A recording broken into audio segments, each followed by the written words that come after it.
Iron is a micronutrient that is mostly available in green leafy vegetables అంటే మన ఆకుకూరలు.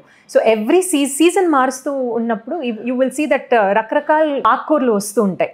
So ఒక్కొక్క సీజన్లో ఒక్కొక్క ఆకుకూరలు వస్తుంటాయి. లైక్ గోంగూర కానీ, మెంతులు కానీ, తర్వాత బచ్చల ఆకు, పునిగంట ఆకు, ఇవి అన్నీ వస్తుంటాయి. సో ఇవి అన్నీ they are very rich in iron. Specially మునగాకు చాలా మంచి ఐరన్ సోర్స్ అండి. మహిళలకి నేను మామూలుగా ఏం సజెస్ట్ చేస్తానంటే రోజు పప్పులో కానీ సెపరేట్గా ఒక ఫ్రై లాగా ఒక అట్లీస్ట్ 1 డిష్ విత్ ఆకుకూరలు చేసుకోవాలి అని చెప్తాను.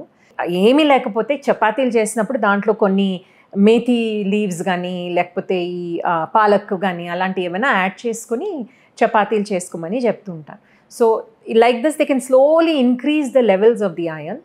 ఇంకోటి మేము మామూలుగా ఏం సజెస్ట్ చేస్తామంటే పొద్దున లేవగానే వాటర్ తాగిన తర్వాత కొన్ని కిష్మిష్ లేకపోతే 2 ఖర్జూరం తింటే మార్నింగ్ టైం ఐరన్ అబ్జార్ప్షన్ చాలా మంచిగా ఉంటుంది. ప్లస్ ఐరన్ తక్కువ ఉన్న వాళ్ళకి టీ కాఫీ ఎంత అవుతుందో అంత మీరు అవాయిడ్ చేస్తే మంచిది. ఎందుకంటే టీ కాఫీ తాగితే ఐరన్ అబ్జార్ప్షన్ అఫెక్ట్ అవుతుంది. సో చాలా మందికి ఒక అలవాటు ఉంటుందన్నమాట, బ్రేక్ఫాస్ట్ తినగానే లంచ్ ఆర్ డిన్నర్ తినగానే ఒక కప్పు టీ కానీ కాఫీ కానీ తాగాలి అని అనిపిస్తుంది వాళ్ళకి. సో అలా చేస్తున్నప్పుడు ఏమవుతుందంటే మీరు ఐరన్ తిన్నారు కదా, ఆ మీల్లో మీరు తినే ఐరన్ అంతా అస్సలు అబ్జార్బ్ అవ్వకుండా వేస్ట్ అయిపోతుంది అనమాట. సో టీ కాఫీ ఎప్పుడైనా తాగితే అట్లీస్ట్ ఒక ½ an hour to 1 hour gap ఇవ్వాలి మీరు.